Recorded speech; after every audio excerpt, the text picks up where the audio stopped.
Olá a todos, meu nome é Marcos Miller. Aqui a gente fala de economia, investimentos, finanças, empreendedorismo, inovação e muito mais.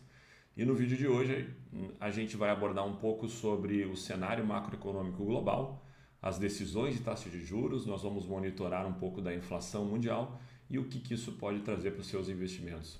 Se você gostar do vídeo, continue aqui no canal para entender um pouco melhor sobre esse assunto.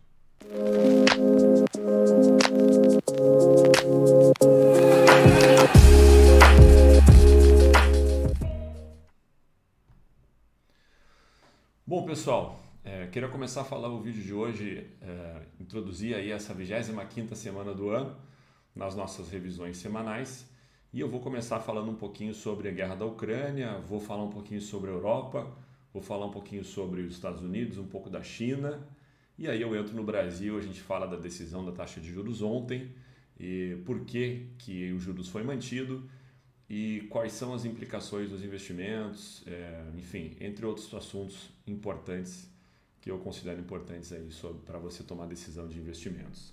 E o primeiro ponto, então, como eu mencionei, a gente vai conversar aqui um pouquinho sobre a guerra na Ucrânia, vamos ficar monitorando isso de perto, né, para a gente poder ter uma noção aí do que está acontecendo. Eu sei que a mídia ela só faz o papel dela de informar aquilo que está mais no hype, que dá mais cliques, etc. E aí acaba ficando de lado alguns assuntos que são importantes de verdade, mas que já não geram mais tanto hype assim. A gente está vendo aqui o mapa da guerra na Ucrânia, a guerra segue forte, eles estão em franca trocação entre eles, né? A Ucrânia recentemente, aí, acho que 2 dias atrás, ela bombardeou Kiev, a capital da Ucrânia, com alguns drones kamikazes. E a Ucrânia, em contraparte, está fazendo uma contraofensiva bem forte na Ucrânia. E a gente está vendo aqui um mapa do conflito e as regiões aqui de fronteira que estão sob conflito. Existem alguns avanços em relação ao exército ucraniano para dentro do território tomado pela Rússia, da Ucrânia. E aí a gente está começando a ver alguma pressão na fronteira, inclusive bem na fronteira com a Rússia, aqui nessa parte mais ao norte ou ao nordeste, digamos assim, da Ucrânia, tá? Então os conflitos estão se acirrando lá para aquela parte de fronteira com a Federação Russa. Enquanto que aqui no leste da Ucrânia a gente está vendo que o conflito é um pouco mais para dentro ainda da região do território ucraniano, tá?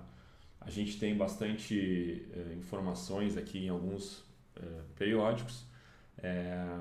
Tem se falado pouco aí na questão de uma escalada na guerra, né?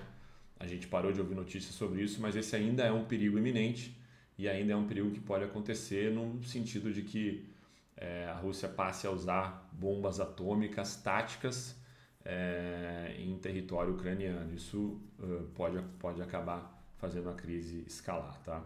Então esse é um ponto que a gente tem que trazer, é um ponto importante para você tomar atenção nos seus investimentos. A guerra ainda está acontecendo, inclusive ela está mais forte do que alguns meses atrás e isso pode levar a tensões extras entre os países, né?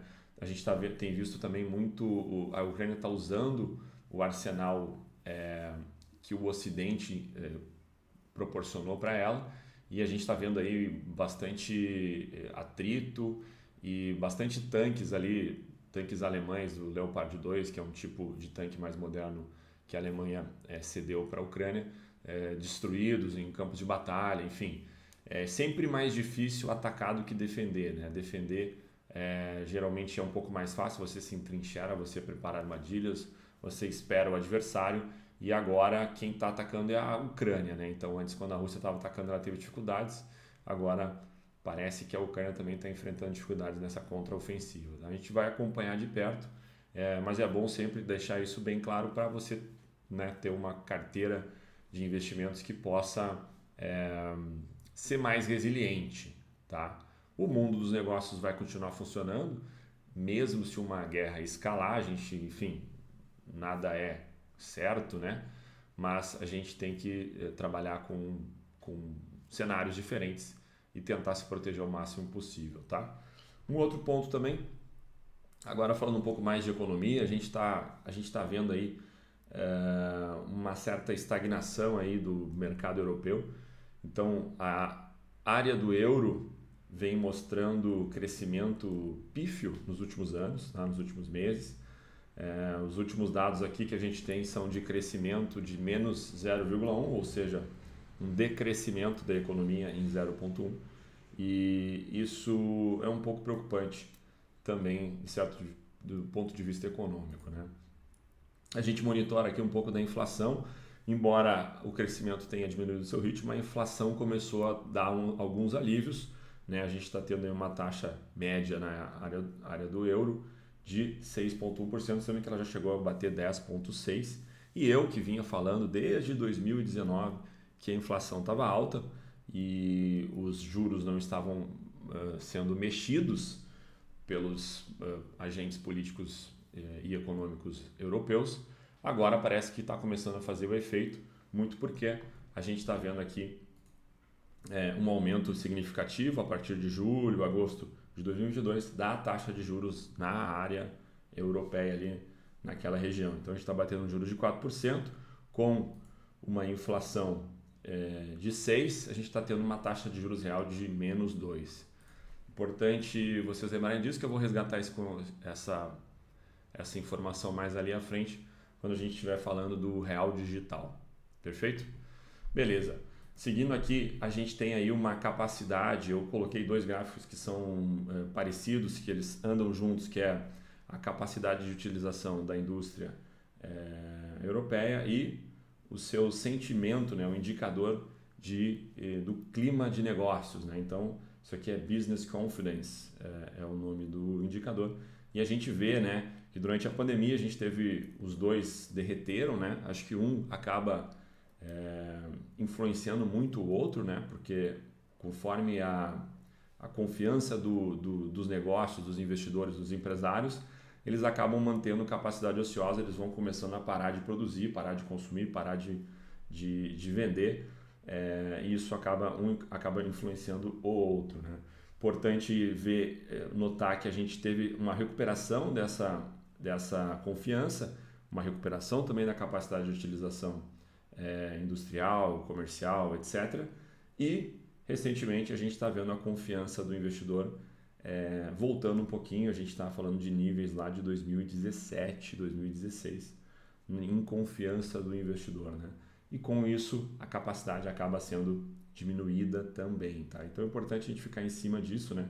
A utilização de capacidade está em 80%, ou seja, existe um pedaço do setor industrial, comercial e de serviços que que a gente tem espaço para ser utilizado, mas não está sendo utilizado, perfeito? Aqui um pouco também da confiança do consumidor. Essa, em contrapartida, ela vem aumentando, apesar de ainda estar num nível negativo, né? A gente tem a confiança do consumidor aumentando, né? Querendo talvez gastar um pouco mais, querendo sair mais de casa, no sentido de fazer negócios, de comprar, de consumir, de viajar, etc, etc, etc, etc, tá? A gente tem aqui um nível bem baixo aí nos últimos 10 anos, 25 anos também, um nível bem baixo, claro que já teve mais baixo, mas se você pegar aqui esses dados negativos aqui, a gente está falando lá de 2012 talvez, e aí da crise de 2008, 2009 também batendo mais ou menos nessa região, tá? Importante também a gente ficar atento a isso, que isso são drivers para a economia europeia. Não é à toa que a gente está aqui com esse crescimento baixo europeu aqui. Seguindo aqui na nossa análise, a gente vai para os Estados Unidos aqui um pouquinho e começa falando da Bolsa Americana, né? Então a gente tem aqui o S30, que são 30 ações, eu vou colocar o S500, que é um pouco mais comum, o famoso S&P 500, e a gente está vendo aqui uma alta da Bolsa desde o início do ano, lá por março, na verdade. Aqui em janeiro a gente teve uma alta legal, voltou, e agora a gente volta a subir de novo, fazendo algumas máximas aí, claro que não históricas, mas patamares bem altos aí, que a gente chegou a atingir apenas na volta do corona e lá em 2021, exatamente, desculpe, na volta do corona, que já quase confundia a data, o coronavírus está aqui para trás, né? A gente chegou a bater um pico aí de 4.800 pontos por aí, agora estamos batendo em 4.360, 4.400 pontos, tá? Então é importante a gente também ficar atento aqui, porque isso aqui é tudo reflexo dos fatores econômicos, né? Então a gente tem aqui inflação americana também caindo, né? A gente vê que ela chegou a subir muito depois da pandemia e aí ela já vem dando sinais de que está ficando um pouco mais estável, tá? Não vou dividir aqui porque o vídeo vai ficar muito longo, mas eu não vou explodir a inflação, se é inflação econômica ou não. Desculpa, se é uma inflação de energia, serviços, comida, aluguel. Mas aqui tem os dados aqui um pouquinho do que era o previous, né? O que era antes e o que era agora. A gente pode ver que a inflação de comida deu uma caída, a inflação de serviços também, a inflação do aluguel está ali oscilando no mesmo patamar, a de energia caiu bastante. Inclusive a gente está falando de deflação aqui de energia, né? Então isso ajuda a estabilizar um pouco mais até as decisões de juros, que também vão acabar, no final do dia, vão acabar influenciando os juros aqui também. Logo mais a gente vai ver essa influência dos juros por aqui. A gente vai conectar tudo isso, inclusive, quando a gente falar ali da taxa Selic, que foi mantida ontem pelo Copom. Beleza? Seguindo aqui um pouquinho nessa nossa análise, a gente está vendo aqui o reflexo dessa subida na taxa de juros, é essa queda na inflação, né? Então a gente está conseguindo ver um controle. Os Estados Unidos ainda tem grandes problemas no balanço, o balanço dos Estados Unidos ainda está muito inchado, é um balanço que precisa ser diminuído e, enfim, pouco tempo atrás a gente estava falando de risco de calote dos Estados Unidos, eles conseguiram algumas medidas lá legais para poder escapar desse calote, poder, enfim, imprimir mais dinheiro e poder pagar suas dívidas, mas nenhuma dessas soluções é uma solução permanente, são só soluções temporárias que podem gerar um remédio amargo ali na frente. É por isso que a gente está monitorando aqui toda semana, é bom a gente fazer esse serviço e ficar policiando esses dados, beleza?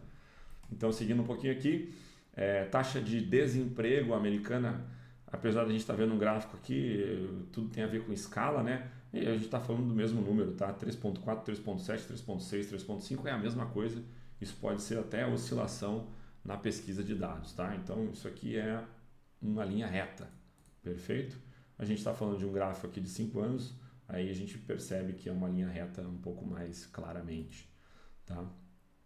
Aqui eu gosto sempre de olhar para a produtividade ainda em tendência de alta, apesar de que ela estacionou aqui depois de subir um pouquinho depois da pandemia, mas ela continua engateando aí. Se a gente diminuir um pouco o gráfico, a gente vê que apesar dela estar parecendo que oscila bastante para baixo, está um pouco estável entre 112 mil e 115 mil pontos, perfeito? Preço de casas é um bom indicativo nos Estados Unidos para a gente falar sobre crescimento futuro, expectativas. Então é bom a gente monitorar o preço das casas, né? O House Price Index, e a gente está vendo aqui que apesar dele ter dado uma subida legal aqui nos últimos anos, depois de 2022, durante 2023 ele meio que está estacionadinho aqui lá na faixa dos 400. Vamos continuar vendo isso aqui, ver como é que isso aqui reflete lá no mercado de casas americano, tá? Falando um pouquinho aqui de commodities, para a gente passar rapidinho, a gente está vendo aqui uma queda no preço do barril do petróleo já há algum tempo, tá? Isso, enfim, deve-se a várias medidas. A OPEP também está operando aqui, diminuindo a produção de barris para a gente tentar diminuir a oferta e tentar fazer o preço subir, mas, enfim, o preço está aqui com uma tendência de curto, médio prazo um pouco mais de baixa, né? O barril já teve R$127, hoje ele já está em 74, desculpe, reais não, dólares, né? E aqui já está 74 dólares o barril.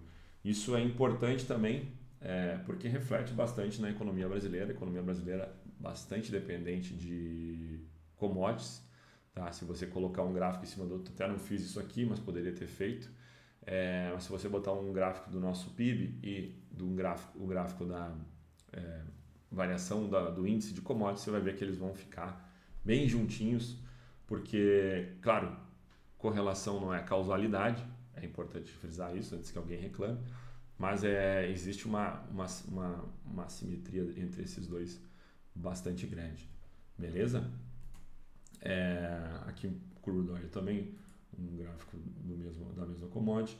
O preço de gás também já vem diminuindo bastante, a gente chegou a ver esse preço subir absurdamente ao longo da pandemia e do pós-pandemia, e já voltou legal, já voltou bastante aqui para a faixa dos 2.600 dólares por...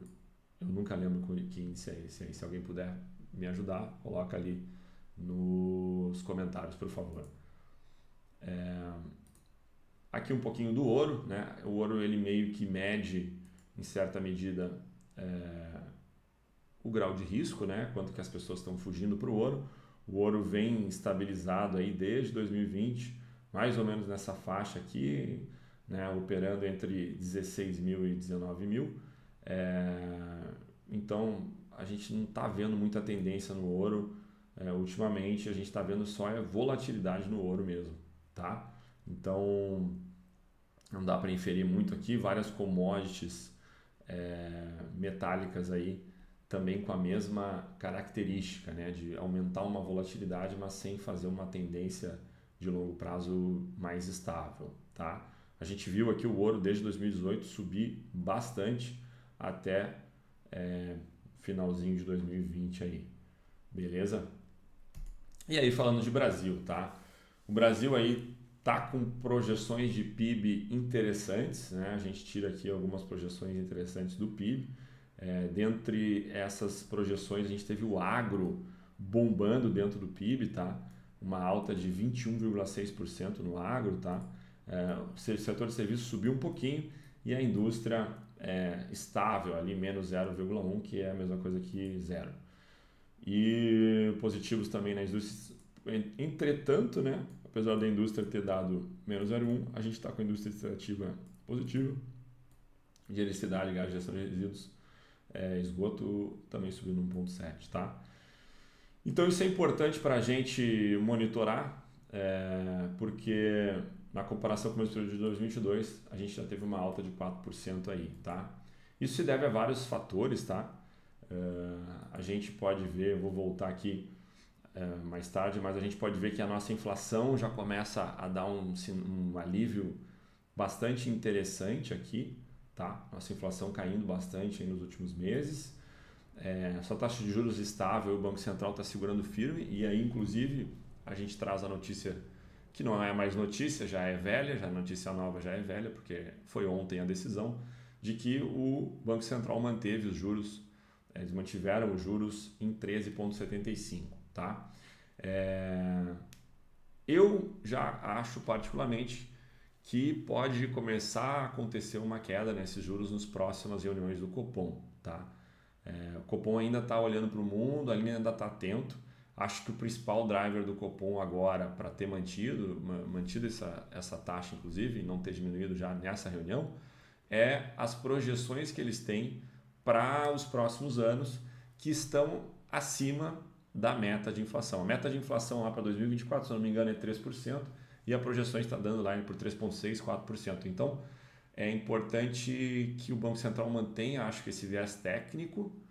Não sei o que vai acontecer quando trocar a diretoria do Banco Central, né? Lembrando que depois da lei que separava o Banco Central do governo, os mandatos agora eles são intercalados. Então, o mandato do Roberto Campos ele acaba na metade do mandato do Lula. O Lula vai indicar o próximo presidente do Banco Central, que vai ficar 4 anos, metade do dele e metade do próximo mandato de quem quer que seja eleito, beleza? Então, talvez a gente veja uma mudança radical na política monetária, ou talvez não, talvez a gente continue com a tecnicidade, digamos assim, desse órgão federal.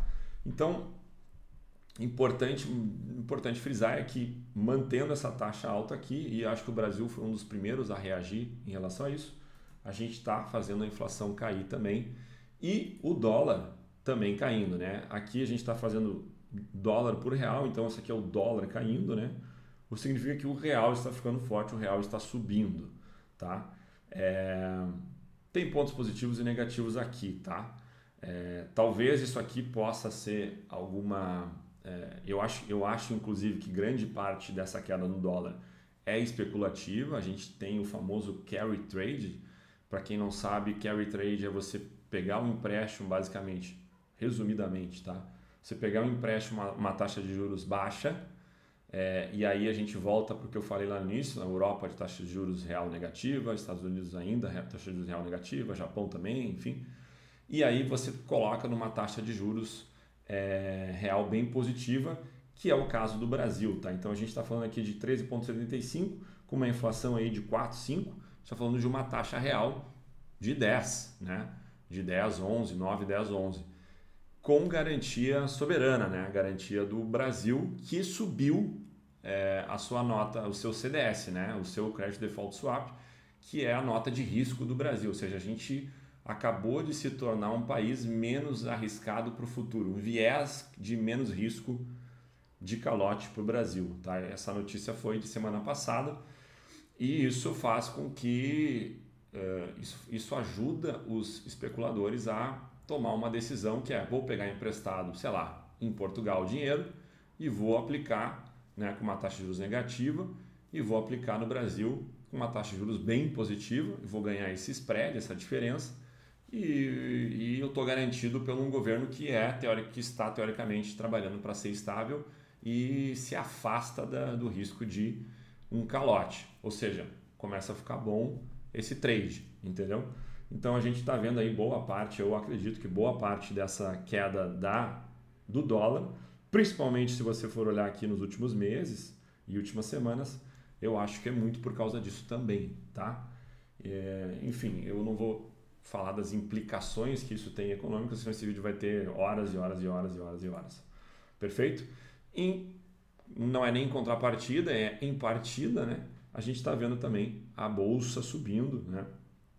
E aí eu não tenho os dados mais atualizados agora de investidores estrangeiros, porque esses dados têm uma defasagem, mas os últimos dados que eu tive, o investimento estrangeiro estava positivo, os investidores estavam aplicando, né? Claro, tudo depende do time frame que você vai olhar, né? Um dia, uma semana, um mês, um ano, né? Pode estar positivo no dia, mas negativo no mês, enfim. A gente tem que continuar monitorando isso para ver o que vai acontecer. É muito provável que, ao cair os juros, as ações tenham uma certa valorização, porque ao precificar um ativo no futuro, você sempre vai descontar a ele a taxa de juros. Se a taxa de juros é menor e ela está sendo descontada, ou seja, ela está no denominador, aquele número aumenta, né? Então, matematicamente, um dos fatores para você precificar um ativo é esse. Matematicamente é possível, né? Isso não é uma previsão do futuro, quem achar que isso é uma previsão de futuro é maluco. Matematicamente a gente pode ver a bolsa subir por causa disso, tá?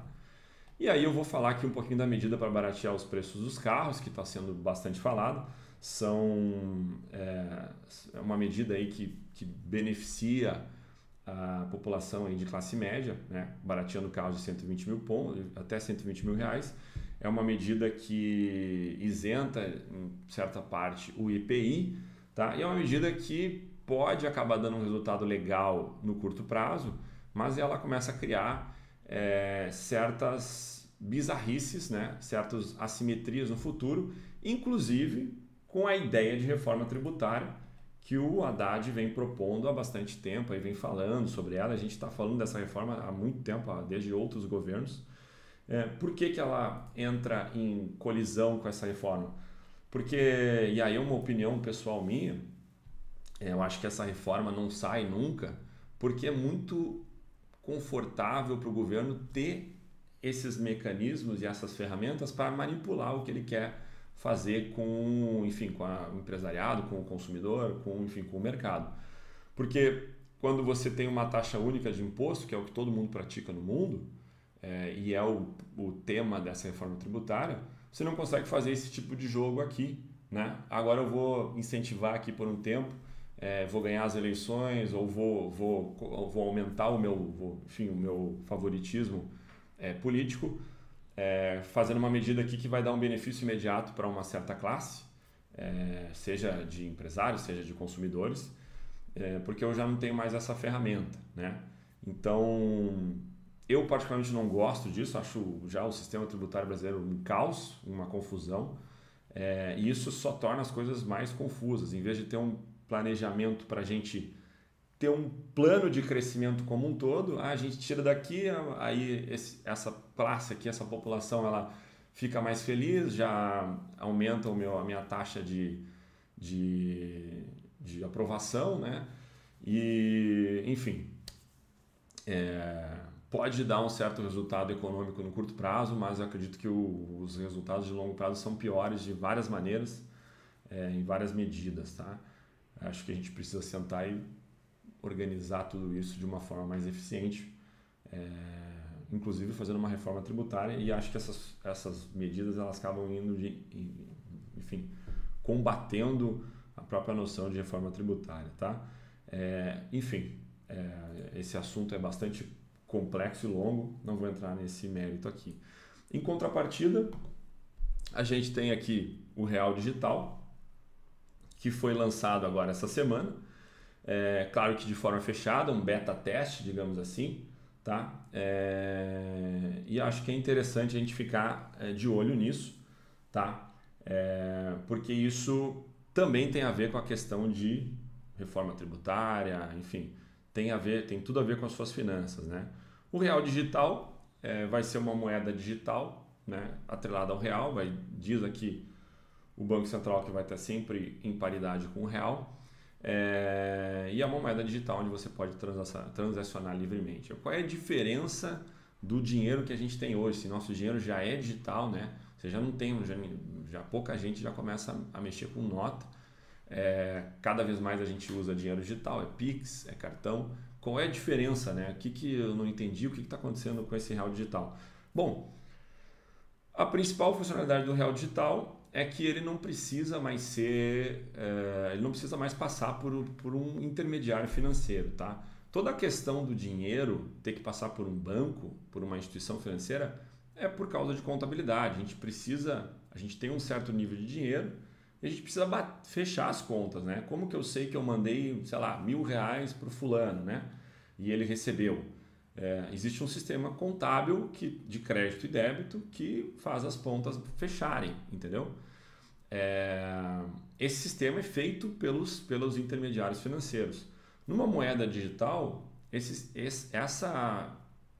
registro, né, esse fechamento das pontas, ele é feito pelo próprio dinheiro, pela própria moeda, porque ela tem um token ali dentro, ela tem uma tecnologia ali, um algoritmo, uma linguagem computacional que registra o que aconteceu. E aí ela não precisa mais passar pelo banco, né? Você pode mandar direto dinheiro via SMS, digamos assim, via um torpedo, né? Você manda dinheiro para outra pessoa. Quando você manda, a moeda vai registrar que saiu daqui para cá, né? E o registro fica lá na moeda digital, num código que é um livro razão ali, é um livro contábil que tem os registros de para onde que essa moeda andou e quem que é o dono dessa moeda de verdade, tá? Então, isso acaba barateando vários custos de transação. Tenho aqui alguns artigos que eu trouxe interessantes sobre isso. A gente tem alguns estudos aqui. Esse aqui é um artigo no blog do Banco Mundial que mostra que quanto menor o custo de intermediação, né? Ou seja, o contrário também, né? Custos altos de intermediação são associadas com racionamento de crédito e, consequentemente, um nível baixo de crédito canalizado para quem empresta, tá? Para os tomadores, né? Então, por exemplo, a gente está vendo aqui, né, uma concentração financeira atrelada, de certa forma, aqui ao crescimento econômico, né? Muita concentração financeira está, de certa forma, atrelada aqui a baixo crescimento econômico, né? Então, a gente está vendo essa linha aqui que faz essa média. Claro que existe muita dispersão nesse gráfico, é um estudo talvez não o melhor possível, mas tem outros aqui que já tem uma tendência mais clara, de visualização mais clara, né? Ou seja, muita concentração financeira e baixa inclusão financeira. A gente pode ver que isso aqui, de certa forma, é uma verdade. Custos financeiros de intermediação aumentando conforme a gente tem essa concentração financeira. Enfim, acho que é importante a gente ficar de olho nisso, porque é uma tendência mundial histórica do que o capitalismo diminua custos de produção e custos de intermediação. Cada vez mais isso tende a zero, né? Porque o sistema busca uma eficiência de custos, né? Porque quando a gente busca lucro, a gente busca eficiência de custos. E uma das eficiências de custos não é só salário, como todo mundo acha, também é eficiência tecnológica, eficiência de logística, eficiência de custo de produção e de intermediação. Então isso é importante a gente ter sempre em mente quando a gente está falando de economia, quando a gente está falando de, enfim, desenvolvimento, etc, etc, etc. Talvez o real digital seja um passo para a gente começar a desamarrar alguns nós, né? A nossa concentração bancária no Brasil é gigantesca e isso é um dos motivos porque a gente tem uma taxa de juros tão absurda aí.